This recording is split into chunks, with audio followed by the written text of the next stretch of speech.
Dieu ne fait rien sans sa parole. La parole de Dieu est son don pour l'humanité. Quand nous lisons la Bible, de la Genèse à l'Apocalypse, nous voyons que Christ et sa parole sont un. La parole de Dieu reflète son caractère et nous montre le chemin du salut, de la guérison, délivrance et toutes les bénédictions de Dieu. En regardant sa parole et agissant sur elle, nous amenons Jésus-Christ sur la scène.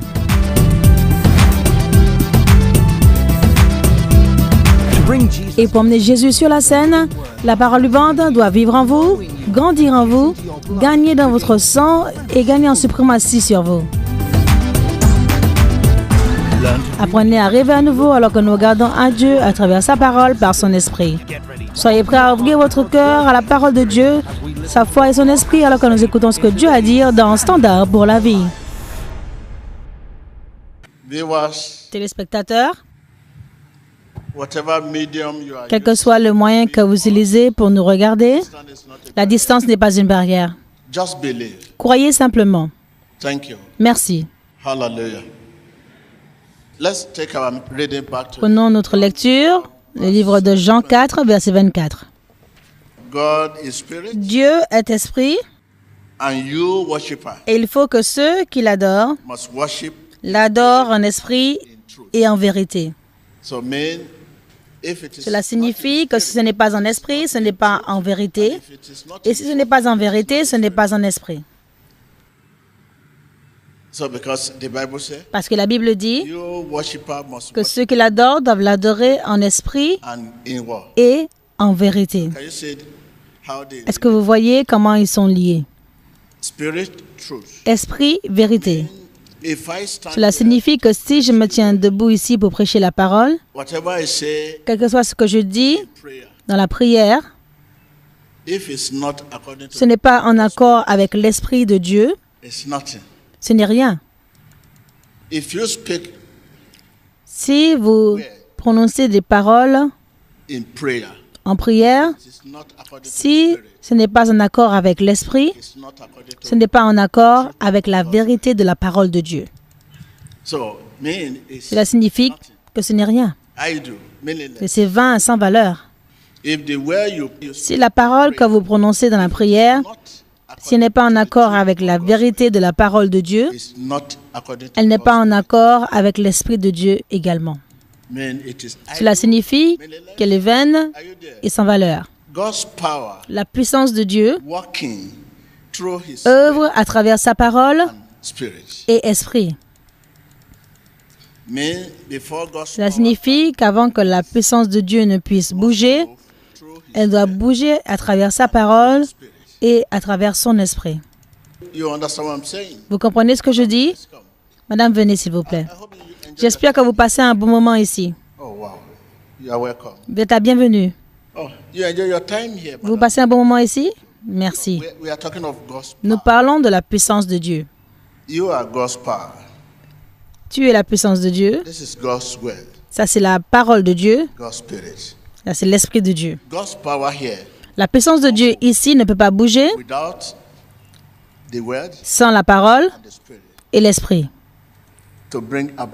pour amener la guérison. Donc, vous avez besoin de la parole de Dieu et l'Esprit de Dieu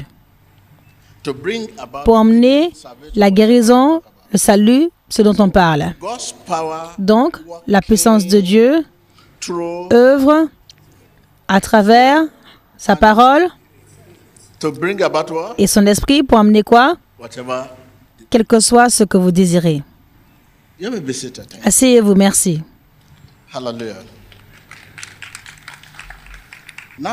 Maintenant, la foi dont nous parlons, la foi en Dieu, non pas la foi dans la foi. La foi dans l'œuvre accomplie de notre Seigneur Jésus-Christ. Ça, c'est la foi dont nous parlons. Il y a plusieurs sortes de foi. Nous parlons de la foi. La foi signifie s'engager soi-même et vos choses. À qui? À quelqu'un de plus sage, de plus puissant, que vous? Et qui est plus sage que vous? Qui est plus puissant que vous? Êtes-vous là avec moi? La foi, dans un langage très simple, signifie s'engager soi-même et vos choses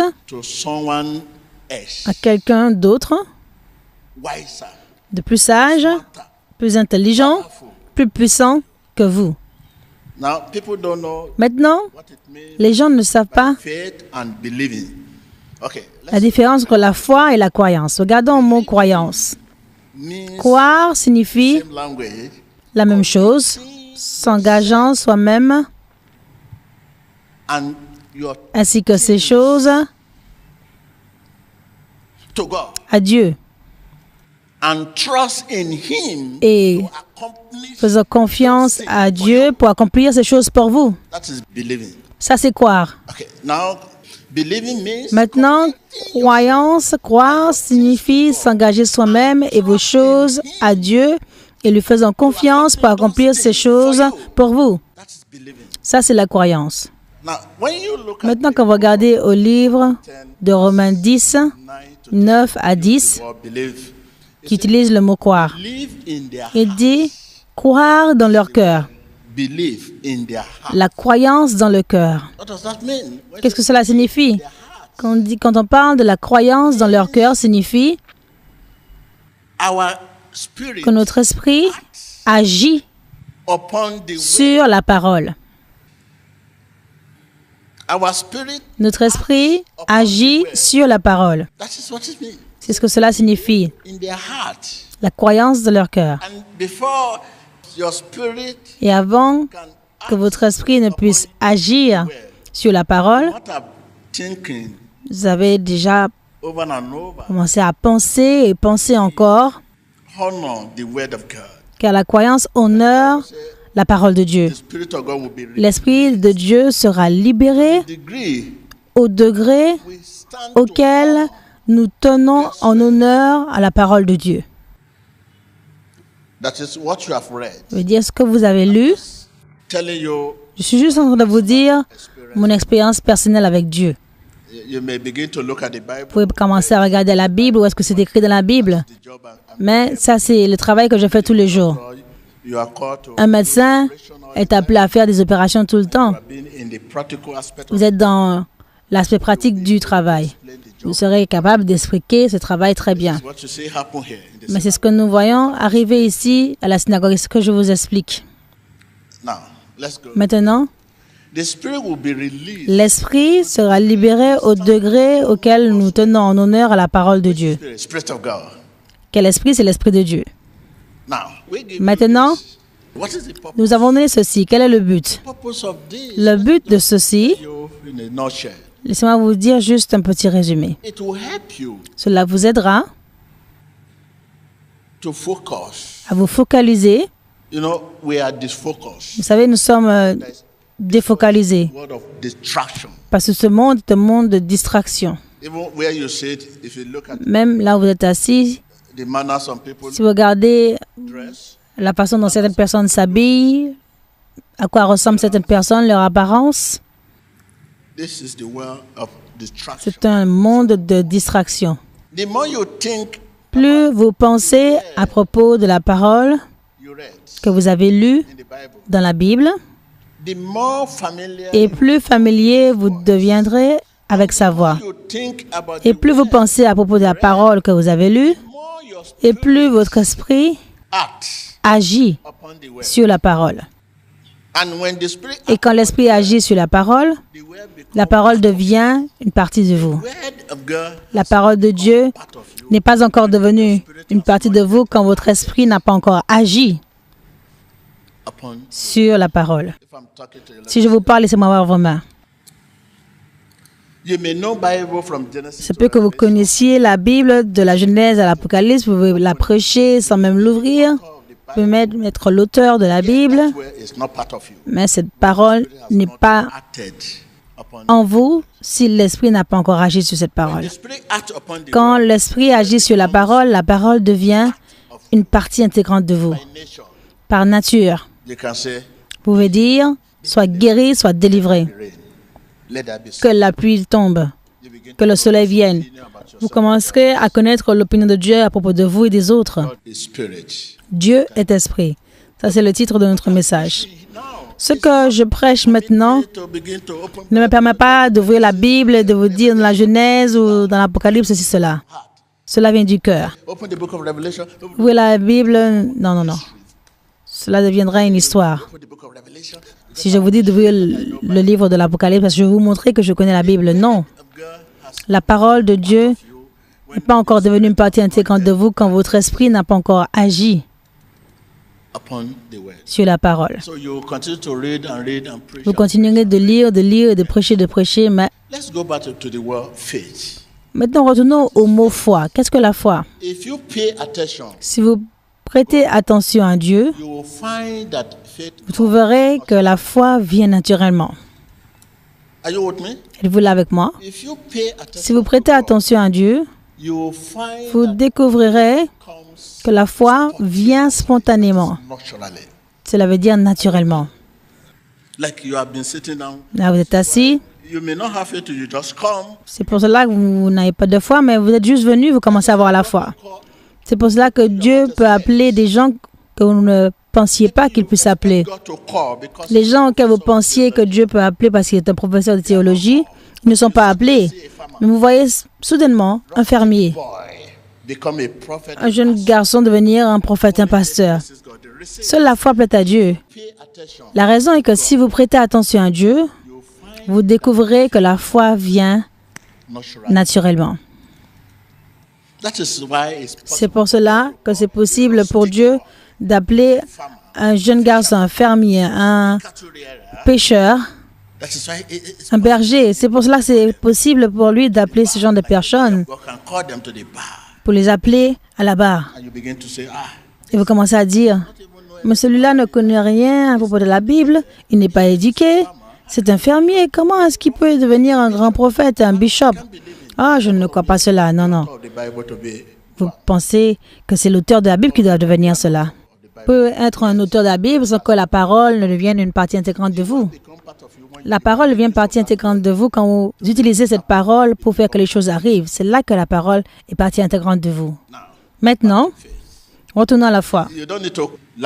Vous n'avez pas besoin de vous lamenter à propos de la foi maintenant. Je n'ai pas la foi, je dois aller dormir dans l'église, je dois aller dormir dans la forêt, je dois aller à la montagne. Combien de temps vous allez faire cela pour dire que vous cherchez la foi? Si vous prêtez attention à Dieu, vous découvrez que la foi vient naturellement. De quoi parlons-nous? Nous parlons de la foi. Cela va vous aider à prêter attention. Dieu est esprit. Comme vous ne pouvez pas voir Dieu se tenir debout devant toi, vous ne pouvez pas dire, laissez-moi prêter attention à Dieu. À quoi il ressemble? Est-ce qu'il a un estomac? Est-ce qu'il est clair de peau? Est-ce qu'il est gros?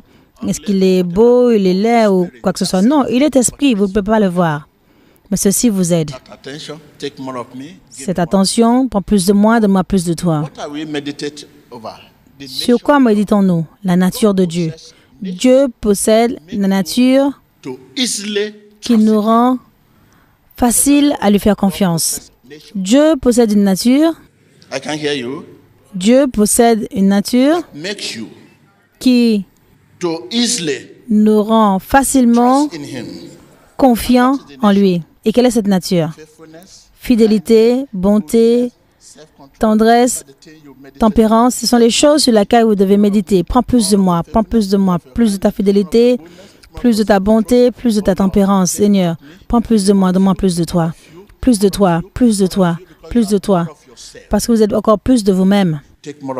Prends plus de moi. Donne-moi plus de toi, plus de toi, plus de toi. Parce qu'il possède cette nature qui fait que cela est facile pour quelqu'un de lui faire confiance. Donc, le bracelet de la foi vous aidera à regarder à Dieu et méditer sur Dieu. Êtes-vous là avec moi? Ce bracelet de la foi va vous aider à faire quoi? À regarder à Dieu et méditer sur Dieu. En regardant à Dieu et méditant sur Dieu, vous trouverez que vous avez la foi. Dans le même livre de Romains 10, versets 9 à 10, l'Esprit nous fait savoir que croire, c'est la possession. Croire, la croyance, c'est la possession. Donc, si l'Esprit nous fait savoir que la croyance, c'est possession, définitivement, la foi dont nous parlons n'est pas une création intellectuelle. Ce n'est pas quoi? Ce n'est pas quoi? Ce n'est pas une création intellectuelle, mais de l'esprit humain. Parce que la Bible dit que la foi est du cœur de l'homme. Parce que la foi grandit et se développe à l'intérieur du cœur de l'homme ou l'esprit de l'homme. Rappelez-vous que ce cœur et esprit, bibliquement, c'est la même chose. Chaque fois qu'on le réfère au cœur, on réfère à l'esprit. Là, on parle de l'esprit de l'homme, on réfère au cœur de l'homme. Donc, retournons au bracelet de la foi. Ça va vous aider à regarder à Dieu et méditer sur lui. Comment est-ce que nous pouvons prêter attention à la parole de Dieu? Maintenant, vous me regardez. Vous êtes en train de me prêter attention à la parole de Dieu. Vous ne me regardez pas, mais vous regardez la parole de Dieu. Quand vous prêtez attention à la parole de Dieu, vous découvrirez que la foi dont nous parlons vient spontanément, c'est-à-dire naturellement. Vous serez juste en accord que Dieu est grand. Continuez de lui faire confiance et réalisez que Dieu est fiable. Quand nous disons « prends plus de moi et donne-moi plus de toi », nous parlons du genre de nature de Dieu. Quelle est la nature de Dieu? C'est-à-dire les fruits de l'esprit. Prends plus de moi, donne-moi plus de ta fidélité, de ta tendresse, de ta bonté, de ta tempérance. Plus vous pensez à cela, et plus cela domine votre bouche. Parce qu'au degré où vous honorez la parole, méditez cette parole, vous respectez cette parole, vous obéissez à cette parole, à ce même degré, l'esprit sera libéré.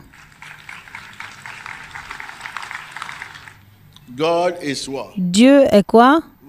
Est esprit. Nous n'avons pas adoré en esprit jusqu'à maintenant. Nous adorons Dieu, mais pas en esprit. Donc maintenant, c'est pour cela que nous devons parler plus de l'esprit de Dieu. Dieu est esprit. Comment est-ce que je peux arriver là? Vous avez besoin de la foi. Si vous prêtez attention à la parole de Dieu, vous découvrez que la foi vient naturellement. Donc prêtez attention à Dieu. Et cela va vous aider. Quand vous continuez de méditer, de compter votre foi tout le temps, de la même façon dont vous êtes en addiction avec votre téléphone, que cette chose prenne le relais. Soyez habitués à ceci et avant que vous ne le sachiez, vous commencez à rêver. Ça, c'est la promesse de Dieu, de rêver. Que Dieu bénisse sa parole. Laissez-moi voir votre bracelet de la foi. Donc maintenant, le ciel parle et la main compte. Qu'est-ce que le ciel? Notre cœur. Merci, applaudissez pour Jésus.